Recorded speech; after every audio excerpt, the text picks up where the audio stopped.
biasa. Ya, puji Tuhan. Saya percaya sukacita besar itu akan ada buat hidup saudara jika saudara benar-benar meresponinya. Tadi saya katakan ketika hadirat Tuhan itu ada, kita masuk dan kita responi, maka saya percaya kita akan menerima apa yang sudah Tuhan janjikan. Lagu tadi mengatakan bahwa 1000 tangan manusia menarik saudara untuk turun. Baik itu sakit penyakit, baik itu persoalan masalah, baik itu masalah ekonomi, baik itu masalah rumah tangga, tidak akan sanggup menarik saudara untuk turun. Sebab tangan Tuhan yang bela saudara. Ini adalah merupakan peneguhan buat setiap kita. Saya percaya ketika kita meresponi saudara, ya, karena Tuhan kita itu seperti saya sering mengatakan, tidak akan pernah memaksa saudara, tetapi Dia selalu menyuguhkan yang terbaik sebetulnya untuk saudara. Tapi kita ini manusia seringkali memilih sesuatu yang tidak baik, karena kita menganggap yang disodorkan Tuhan kadang-kadang dipengaruhi dengan fakta, ya, dengan apa yang ada, dengan apa yang terjadi di depan kita, dan ini seringkali membuyarkan rencana Tuhan. Kalau itu terjadi saudara, itu sesuatu yang harus kita balik kembali, mengingat kembali bahwa sesungguhnya Tuhan ikut bekerja di dalam segala perkara bagi orang-orang yang mengasihi Dia. Yang artinya apa saudara? Ketika kita sungguh-sungguh menyerahkan segala sesuatunya kepada Tuhan, ketika kita sungguh-sungguh menyerahkan segala sesuatunya kepada Tuhan, maka kita akan melihat karya Tuhan bekerja dengan dahsyat. Asal percaya. Ini yang tadi kita nyatakan di hadapan Tuhan. Ya, bagi yang percaya akan terjadi mujizat. Bagi yang percaya akan ditolong oleh Tuhan. Bagi yang percaya, Tuhan akan tarik kita naik dan bukan turun. Amin. Ini yang harus menjadi kekuatan buat setiap kita. Ya, Bapak Ibu Saudara, mari kita buka Alkitab kita. Kita akan memulai membaca firman Tuhan di dalam renungan firman Tuhan yang ada di dalam 1 Petrus 2 ayat yang ke-9. Ya, 1 Petrus 2 ayat yang ke-9. Saya percaya ini merupakan ayat yang favorit buat setiap kita. Ayat yang menjadi hafalan mungkin buat setiap kita. Sebab ini memang berhubungan langsung dengan kita. Ya, mari kita baca saudara, supaya kita semakin dikuatkan oleh firman Tuhan pada pagi hari ini. Ya, 1 Petrus 2 ayat yang ke-9.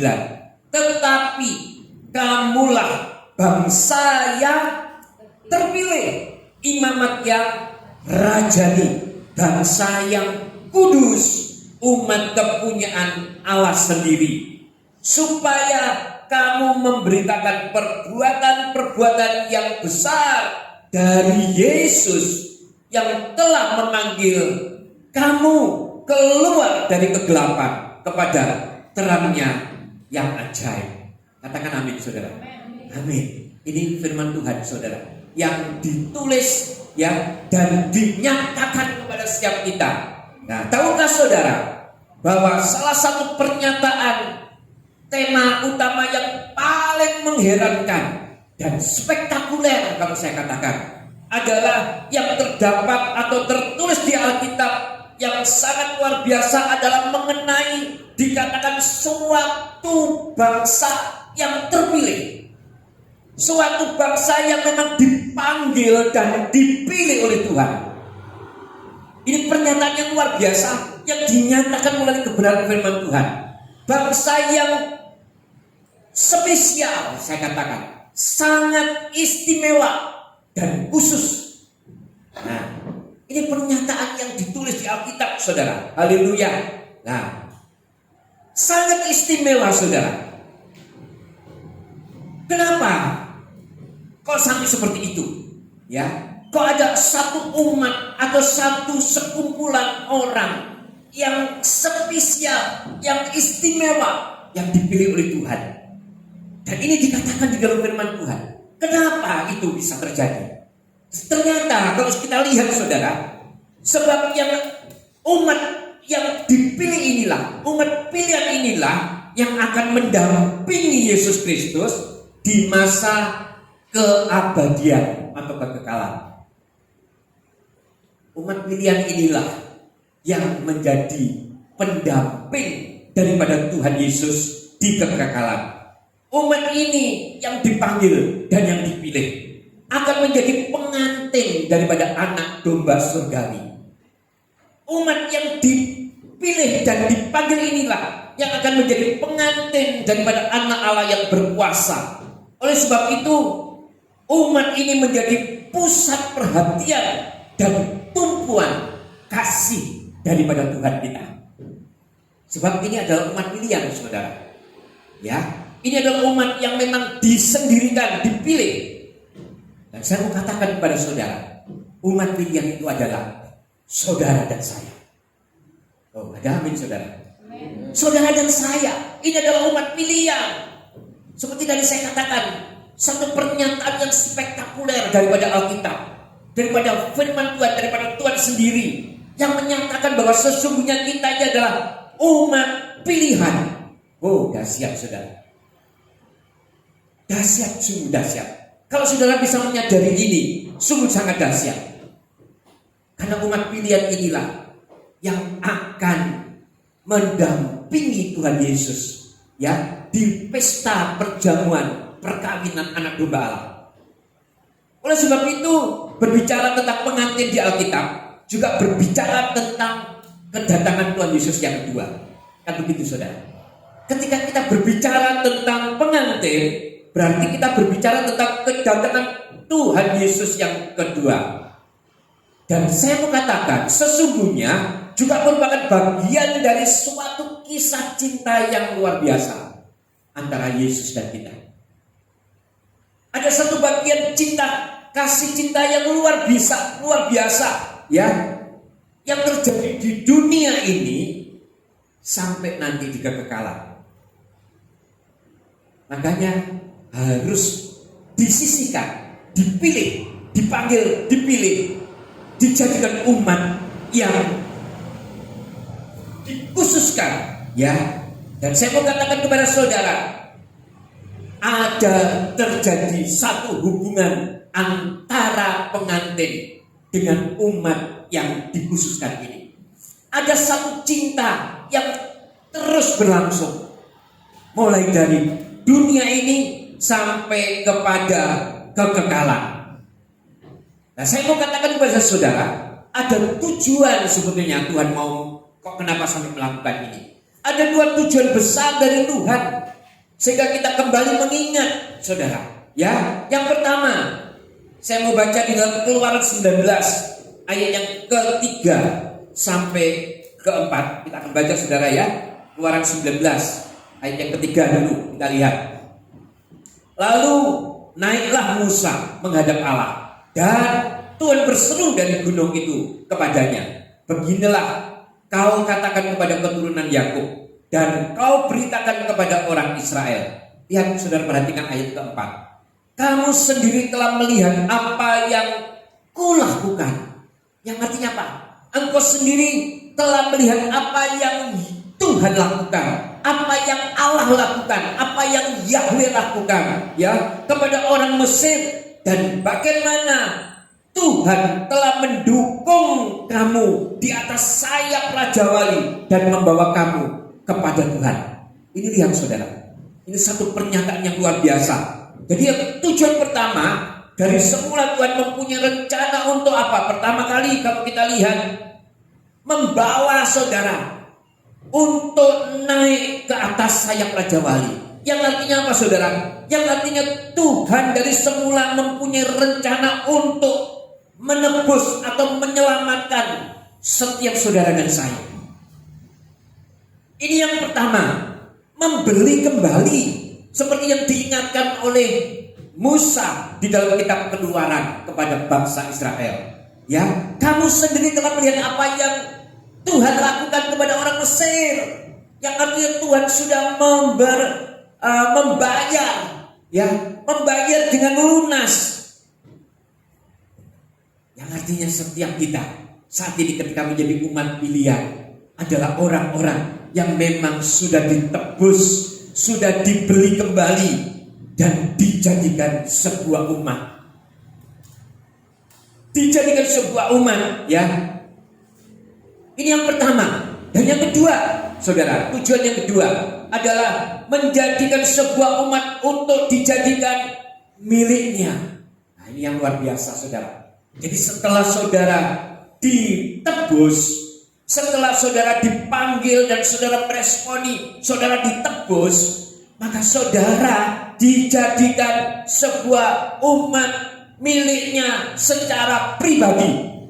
Oh, dahsyat, saudara. Ini harus kita mengerti, saudara, ya.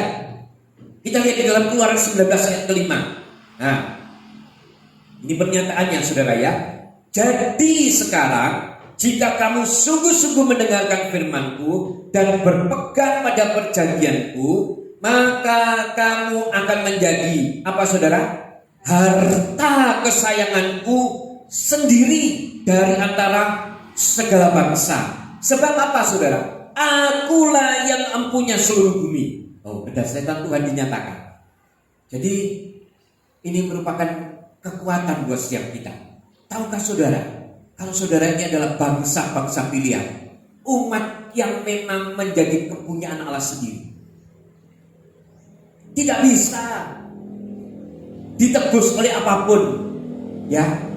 Sebab harga yang sudah kita terima dari penebusan adalah harga yang sangat mahal, yaitu harga daripada darah daripada Tuhan Yesus sendiri. Dibandingkan dengan penebusan apapun tidak akan sebanding, saudara. Makanya saya katakan kita adalah umat-umat yang bersyukur kepada Tuhan. Nah, saudara, Tuhan merindukan ada hubungan pribadi atau secara langsung dengan umatnya. Di dalam Keluaran 19 ayat keempat dikatakan dengan sangat tegas bahwa kamu sendiri telah melihat apa yang kulakukan kepada orang Mesir, dan bagaimana aku telah mendukung kamu di atas sayap Raja Wali dan membawa kamu kepadamu. Yang artinya apa, saudara? Yang artinya Tuhan mengatakan hendaklah setiap kita setelah menjadi umat pilihan, mendekatlah kepadaku. Mendekatlah kepadaku. Sebab aku ingin kamu menjadi milikku pribadi. Oh, haleluya, saudara. Luar biasa, loh. Jadi Tuhan kita ini bukan Tuhan yang sembarangan. Ketika memilih saudara, ya, kalau orang memilih kacang atau memilih barang yang berharga, setelah dipilih ya sudah dibiarkan. Enggak, saudara. Tapi tujuan Tuhan ketika saudara dipanggil dan dipilih, saudara merespon, ya Tuhan, aku mau. Maka kita masuk menjadi umat kepunyaan Tuhan sendiri. Ketika kita menjadi umat kepunyaan Tuhan sendiri, Tuhan katakan, mendekatlah kepadamu. Supaya apa? Supaya kamu benar-benar menjadi milikku pribadi. Nah, ini hal yang harus saudara ketahui. Kita ini bukan sembarangan, saudara. Bukan umat sembarangan yang asal hidup setelah menerima Yesus sebagai Tuhan dan Juru Selamat. Ada label khusus yang diberikan oleh Tuhan, yaitu umat kepunyaan Tuhan sendiri. Ya, dikatakan di sini bahwa Tuhan sudah membawa setiap saudara dan saya kepada Dia. Oleh sebab itu, saudara, saya mau setiap kita harus terus menjadikan Tuhan sebagai tumpuan atau sebagai andalan yang utama atas hidup saudara. Ya, mau saudara? Sebab ini adalah merupakan peneguhan buat setiap kita. Sekalian bisa mengatakan kepada saudara, ya. Nah, manusia itu memang terus dijadikan umatnya oleh Tuhan. Dan manusia seringkali berbuat segala sesuatu menurut kemauannya dia sendiri. Ini seringkali yang dilakukan oleh setiap manusia, setiap orang yang sudah dipanggil dan dipilih. Ya, nah saya mau masuk lagi, saudara. Di dalam firman Tuhan, setelah Tuhan menginginkan ada hubungan pribadi secara langsung dengan Dia, ini adalah merupakan hal yang mutlak yang memang harus kita lakukan. Kita lihat di dalam Yohanes 17 ayat yang ke-21. Yohanes 17 ayat 21. Demikian firman Tuhan. Ya, nanti akan saya baca sampai ayat 24. Supaya mereka semua menjadi satu sama seperti Engkau ya Bapa di dalam aku dan aku di dalam Engkau, agar mereka juga di dalam kita, supaya dunia percaya bahwa Engkaulah yang telah mengutus aku. Ayat 22. Dan aku telah memberikan kepada mereka kemuliaan yang Engkau berikan kepadaku, supaya mereka menjadi satu, sama seperti kita adalah satu. Ayat 23. Aku di dalam mereka dan Engkau di dalam aku, supaya mereka sempurna menjadi satu, agar dunia tahu bahwa Engkau yang telah mengutus aku dan membawa Engkau mengasihi mereka sama seperti Engkau mengasihi aku. Ayat 24 dikatakan seperti ini, saudara. Ya Bapa, aku mau supaya dimanapun aku berada, saudara dan saya juga berada bersama-sama dengan Yesus. Ya, saudara dan saya yang telah Yesus berikan kepada Yesus, Bapa berikan kepada Yesus, agar mereka memandang kemuliaanku yang telah Engkau berikan kepadaku, sebab Engkau telah mengasihi aku sebelum dunia dijadikan. Harus menjadi pernyataan buat setiap kita. Ketika kita sungguh-sungguh mau, tetapi sungguh sangat disayangkan. Faktanya, saudara, saya mau buka kepada saudara. Faktanya yang sering terjadi, betapa mengherankan di era perjanjian lama kalau kita melihat. Ternyata masih sangat sedikit sekali umat Tuhan yang benar-benar memahami untuk berhubungan secara pribadi dengan Tuhan. Faktanya di dalam perjanjian lama, waktu bangsa Israel sudah ditebus, sudah diambil dari tanah perbudakan, ternyata masih banyak bangsa Israel yang tidak mempunyai hubungan secara pribadi dengan Tuhan. Umat Israel kala itu lebih tertarik dengan apa, saudara? Dengan perkara-perkara jasmani. Lebih tertarik dengan perkara-perkara berkat jasmani.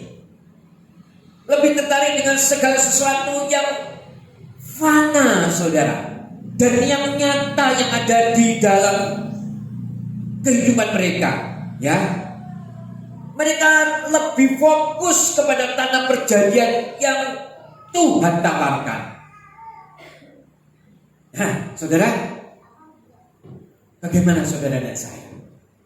Apakah ketika kita sudah dipanggil dan dipilih dan kita menjadi umat pilihan, kita lebih fokus dengan berkat-berkat jasmani, dengan janji-janji Tuhan, dengan tanah Kanaan, dengan kehidupan yang makmur mungkin, dengan kehidupan yang berkelimpahan mungkin? Apakah kita fokus dengan itu? Ataukah kita fokus mendekat kepada Tuhan? Apakah kita fokus mendekati Tuhan dan berhubungan dengan Tuhan secara pribadi? Ini menjadi tanda tanya besar buat setiap kita. Saya mau katakan kepada saudara, diberkati tidak salah, mencari berkat tidak salah, tetapi kalau menjadikan berkat jasmani yang utama selain Yesus, saudara akan mengalami yang namanya kegagalan, akan mengalami yang namanya putus asa, akan mengalami yang namanya kekecewaan. Karena tujuan saudara kepada Tuhan bukan mencari berkat jasmani. Karena berkat jasmani itu sebetulnya adalah pernik-pernik atau interior yang seharusnya saudara kejar adalah batangnya atau pusatnya, yaitu Tuhan sendiri. Amin, saudara. Ini yang harus kita tahu. Jadi ketika kalau kita melihat bangsa Israel yang dia fokuskan hanya berkat jasmani, kalau tidak ada makan, dia teriak-teriak kepada Musa, kepingin makan makanan daging, kepingin makan makanan yang lain. Cuma itu aja yang ada di pikirannya. Dia tidak melihat bagaimana Tuhan sudah tolong dari awal sampai akhir. Dia tidak melihat dan tidak mengingat bagaimana Tuhan sudah bekerja mulai dari awal sampai akhir. Demikian juga dengan kita saat ini. Masihkah kita mengingat pertolongan Tuhan pada waktu yang lalu, yang sudah Tuhan lakukan di dalam hidup kita, yang sudah Tuhan kerjakan atas hidup kita? Ketika sekarang kita sedang mengalami hal-hal yang mungkin menurut kita sesuatu yang merugikan, yang menyesakkan, bahkan mengalami sesuatu yang membuat kita ini sekarang lagi merasa terpuruk, tertekan dari dalam. Apakah kita merasakan, aduh Tuhan, apakah Engkau ini masih mau menolong aku? Kita fokus cuma mengejar, aku tolong ini Tuhan, aku tolong ini. Bukan kita mengejar Tuhan dengan segenap hati. Hati-hati saudara, kita terpancing di situ dan kita akan menjadi manusia yang gagal. Karena apa yang dilihat manusia itu tidak sama dengan apa yang dilihat Tuhan. Tuhan melihat hati setiap saudara dan saya. Ketika kita sungguh-sungguh mencari Tuhan, saya jamin di dalam firman Tuhan mengatakan, ya, Matius 6 ayat 33 mengatakan kan, carilah dahulu kerajaan Allah dan kebenarannya, maka sekalian semuanya akan diberikan kepada setiap kita. Kalau kita terpancing mencari semuanya, maka kita akan mengalami kegagalan. Karena sesungguhnya yang kita harus cari adalah Tuhan. Punyalah hubungan pribadi dengan Tuhan. Ya, ini yang harus kita tahu saudara. Amin. Ini yang merupakan hal yang harus kita mengerti, bahwa fakta yang terjadi di depan kita, Tuhan sungguh-sungguh ingin kita punya hubungan secara pribadi dengan Tuhan. Tuhan ingin setiap kita sungguh-sungguh mencari Dia. Nah, saudara, kalau kita melihat pada waktu bangsa Israel mencari pernak-perniknya Tuhan, bukan mencari Tuhannya, sebagian besar daripada mereka ternyata justru kehilangan kesempatan emas untuk menjalin suatu hubungan yang intim dengan Tuhan, menjalin hubungan yang spesial dengan Tuhan, yaitu suatu hubungan yang bersifat langsung dan pribadi atau personal, dan mereka lebih tertarik kepada hal-hal yang bersifat materi. Dan saudara lihat bagaimana bangsa Israel banyak mengalami kekalahan. Dia mengalami kekalahan. Dia tidak menikmati tanah perjanjian. Dia cuma menikmati pertolongan Tuhan ketika mengalami persoalan masalah, berputar-putar di padang gurun. Dan ini saya tidak mau terjadi kepada saudara. Cuma berputar-putar karena ditolong Tuhan dengan satu ekonomi ke ekonomi yang lain, ditolong oleh Tuhan dari satu berkat ke berkat yang lain. Bukan itu saudara. Kalau tujuannya seperti itu, saudara akan mengalami kelelahan, pasti akan letih. Tapi kalau saudara cari Tuhan sungguh-sungguh, pertolongan itu pasti tersedia buat saudara. Pertolongan itu akan disediakan buat saudara. Jadi fokus kita jangan sampai salah. Amin. Fokus kita jangan sampai salah seperti bangsa Israel. Nah sekarang saya mau setiap kita sungguh-sungguh introspeksi dalam hidup kita. Ya, jangan-jangan sikap kita juga sama dengan bangsa Israel pada zaman dahulu. Oleh sebab itu, mari kita introspeksi, jangan sampai kita seperti itu, saudara ya. Oleh sebab itu, kalau kita lihat banyak orang Kristen belum mengerti, ya saudara, dua hal besar yang sudah saya nyatakan tadi, yaitu pertama, ditebus.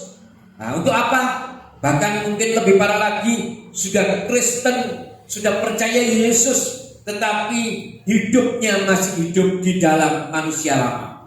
Ini adalah merupakan orang-orang yang sudah ditebus dan mengaku sebagai umat pilihan, tetapi sesungguhnya dia masih menjadi umat yang belum benar-benar menjadi umat kepunyaan Tuhan, yang artinya hidup sebagai manusia yang lama. Dan itu yang harus kita hati-hati saudara.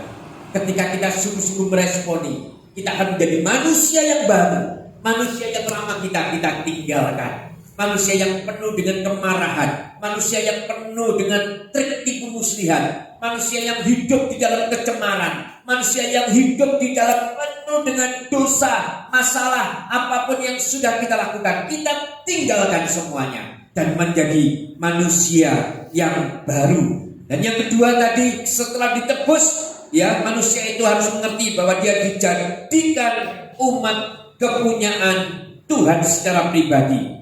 Yang artinya hendaklah setiap kita menjalin hubungan secara pribadi dengan Tuhan. Nah, saudara, keinginan Tuhan untuk selalu dekat dengan setiap saudara dan saya. Ketika kita mengambil keputusan untuk mendekat kepada Tuhan, saya mau katakan itu adalah kebutuhan primer daripada setiap saudara dan saya. Yang artinya apa? Itu kebutuhan utama. Mendekatlah kepada Tuhan, ya, itu menjadi kebutuhan yang utama. Yang lain-lain, kebutuhan jasmani, itu adalah merupakan kebutuhan sekunder yang tidak penting, saya mau katakan.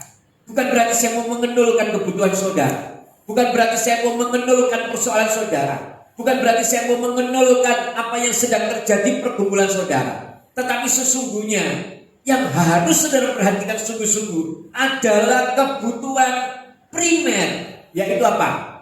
Bersekutu dengan Tuhan. Ketika itu sudah terjadi, itu akan menguatkan saudara, dan saudara juga akan mengalami mujizat kelepasan. Pergumulan apapun yang saudara hadapi akan mengalami kemenangan daripada Tuhan. Ini yang harus saudara tahu, ya. Nah, sikap kita sekarang ketika kita menjadi umat Tuhan, umat kepunyaan Tuhan, bagaimana saudara? Ya, yang pertama ternyata ada dua, saudara, ya. Saudara perhatikan ini, ada dua yang harus saudara lakukan ketika kita mengatakan, "Ya Tuhan, aku adalah umat kepunyaanmu sendiri." Yang pertama, ya, yang harus kita lakukan adalah menjadi umat yang benar-benar baru. Menjadi umat yang benar-benar baru. Yang artinya apa? Umat dalam ciptaan yang baru. Haleluya. Ya, hidup yang baru. Hidup yang lama kita tinggalkan. 1 Petrus 1 ayat 18 kita lihat, saudara. 1 Petrus 1 ayat 18 sampai 19. Sebab kamu tahu bahwa kamu telah ditebus dari apa, saudara? Cara hidupmu yang sia-sia, yang kamu warisi dari nenek moyangmu. Sesungguhnya ada warisan dari nenek moyang kita dulu, hidup yang sia-sia, yang mungkin tidak berkenan di hadapan Tuhan. Ini benar-benar harus kita patahkan, saudara. Dari nenek moyangmu itu bukan dengan barang yang fana, bukan pula dengan perak atau emas. Nah, ayat 19 dikatakan, melainkan dengan darah yang mahal, yaitu darah Kristus, yang sama seperti darah anak domba, yang tak bernoda dan tak bercacat. Jadi ketika kita meresponi panggilan Tuhan, hendaklah kita menjadi umat yang benar-benar baru, yang artinya ada dalam ciptaan yang baru. Hidup yang lama kita tinggalkan, hidup yang baru yang kita kerjakan, ya. Yang artinya apa, saudara? Sadar akan diri kita sendiri. Kita ini bukan milik kita sendiri. Ini manusia yang sadar. Aku bukan milikku sendiri. Ini manusia yang sadar. Sebab aku sekarang sudah lunas dibayar oleh Tuhan. Oleh sebab itu aku bukan milikku sendiri, ya. Dan yang kedua yang harus kita lakukan, sikap kita ketika kita menjadi umat Tuhan. Yang kedua adalah menjadikan firman Tuhan sebagai cermin. Nah, sudahkah hal itu saudara lakukan? Ketika seperti sekarang ada firman Tuhan yang kelihatannya, waduh, firman Tuhannya kok keras banget toh Pak Winsar. Firman Tuhannya kok begitu langsung menuduh aku toh, seolah-olah seperti menuduh kita. Ya, oh itu bukan buat aku, itu buat si B. Bukan untuk aku, itu untuk si C. Padahal sesungguhnya firman Tuhan ini adalah cermin, saudara. Kalau saudara katakan, saudara ketahui, cermin buat saudara melihat bagaimana sesungguhnya hidupku. Jangan cermin ini saudara pecahkan, terus saudara katakan itu bukan cerminku, itu cermin daripada si C, itu cermin daripada si D. Nah, ini salah, saudara. Seringkali kan seperti itu ya, saudara. Kalau ada firman, oh persis itu bodoh sing jomono firman Pak Winsar. Kayak orang itu, kayak orang ini, kayak orang ini, tidak melihat hidupnya sendiri. Nah ini Tuhan nggak suka. Sebab sesungguhnya ketika kita punya sikap menjadikan firman Tuhan sebagai cermin untuk diri pribadi kita, maka kita akan menjadi semakin berkenan di hadapan Tuhan. Kan seperti itu saudara. Kalau saudara bercermin apa yang saudara lakukan di dalam berhadapan dengan cermin, pasti saudara akan membenarkan apa yang kurang benar dibenarkan. Ya, oh mungkin rambutnya kurang mencok sedikit, ya, atau mungkin kalau perempuan lipstiknya kurang naik sedikit mungkin. Ini kan cermin. Nah firman Tuhan juga seperti itu saudara. Jangan menganggap firman Tuhan apa yang sudah difirmankan dan itu keras mungkin, seolah-olah menampar saudara. Sudah mengatakan itu bukan untuk aku dablek gak masalah. Itu bukan punyaku, tapi punya Pak Chandra mungkin, ya, punya Pak Tantri mungkin. Bukan untuk aku, bukan. Padahal seharusnya itu jadikan cermin untuk hidup kita pribadi. Ketika kita jadikan cermin, kita akan menjadi sempurna, lebih sempurna dari sebelum kita bercermin. Dan cermin itu adalah firman Tuhan. Amin saudara. Oleh sebab itu, kalau saudara mendengar firman Tuhan di tempat ini, mungkin firman itu berasa keras dan saudara merasa menggelitik. Waduh, kerasnya firman ini, kok langsung menempel aku ya, kok langsung menghantam aku ya, kok langsung membuat langsung tertuju kepada aku ya, bahkan itu mungkin nyerang aku ya, itu mungkin membuat menghantam aku secara pribadi ya. Saya mau katakan kepada saudara, bersyukurlah kalau saudara sadar cepat-cepat ketika tahu, oh gak beres ini ternyata, cepat berubah. Maka ketika kita berubah, kita benar-benar menjadi umat pilihan, umat yang memang kepunyaan Tuhan sendiri. Mau saudara menjadi umat punya Tuhan? Jadikan firman Tuhan sebagai cermin atas hidup kita. Ya, jangan firman yang keras kelihatannya, seolah-olah saudara tolak. Enggak, aku tidak mau firman itu. Aku mau yang lembut-lembut aja Pak, yang enak-enak saja Pak. Yang apa firmannya? Ya yang enak Pak, tentang berkat ya Pak. Berkat, ya, tentang segala sesuatu, caranya mendapat berkat bagaimana Pak. Waduh, kalau seperti itu saudara akan mengalami penyesalan, tidak menikmati berkat sesungguhnya daripada firman Tuhan.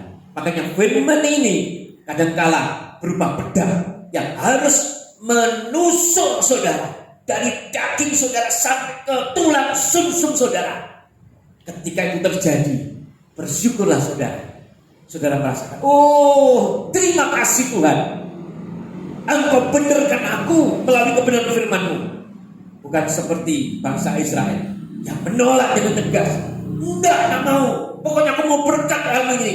Pokoknya aku mau kebutuhanku hari ini. Pokoknya aku mau semuanya terjadi lebih buat aku hari ini.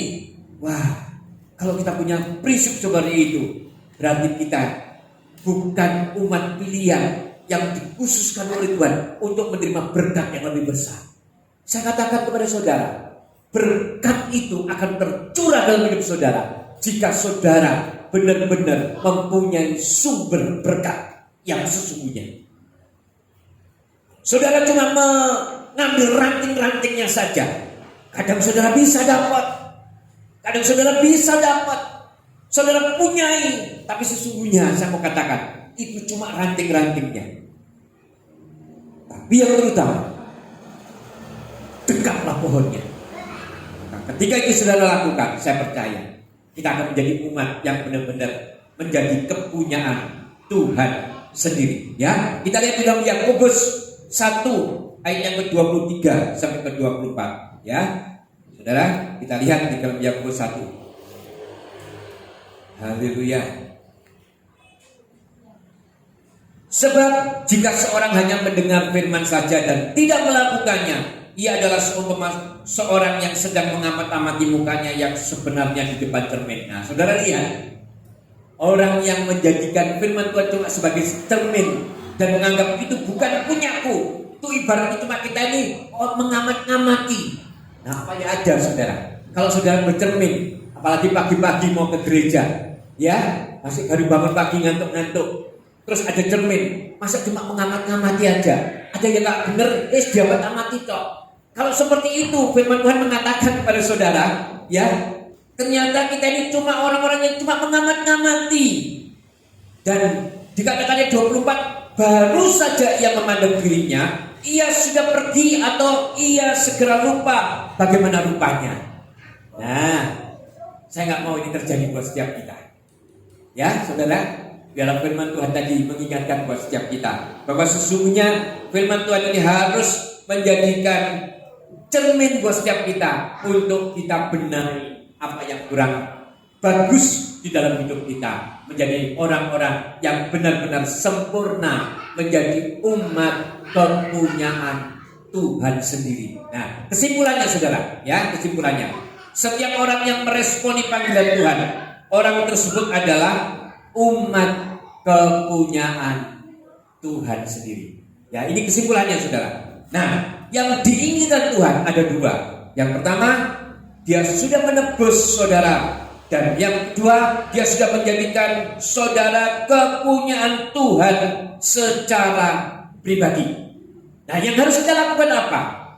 Yang kita harus lakukan adalah menjadikan diri kita sebagai ciptaan yang baru.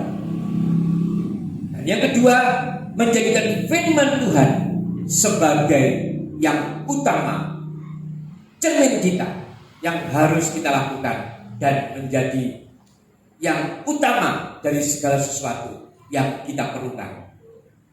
Mau saudara, pagi hari ini saudara bisa menangkap firman Tuhan yang saya sampaikan pada pagi hari ini.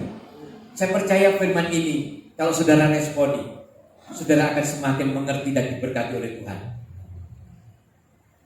Menjadi umat kepunyaan Tuhan sendiri, itu banyak sekali yang saudara akan nikmati.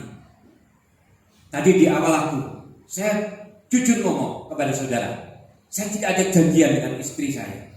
Kebetulan hari ini sebagai worship leader, untuk menyanyikan lagu yang memang benar-benar ada berhubungan dengan firman Tuhan pada pagi hari ini.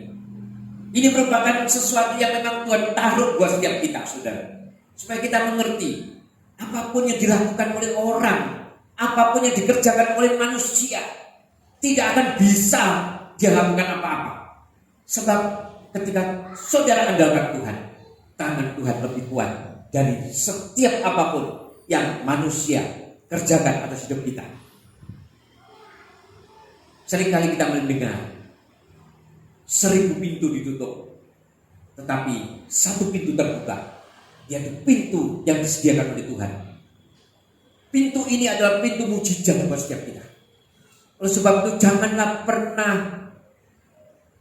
frustasi atau merasa putus asa dengan kejadian yang terjadi atas hidup saudara. Apapun yang terjadi, Tuhan tetap memberikan jalan keluar buat setiap kita.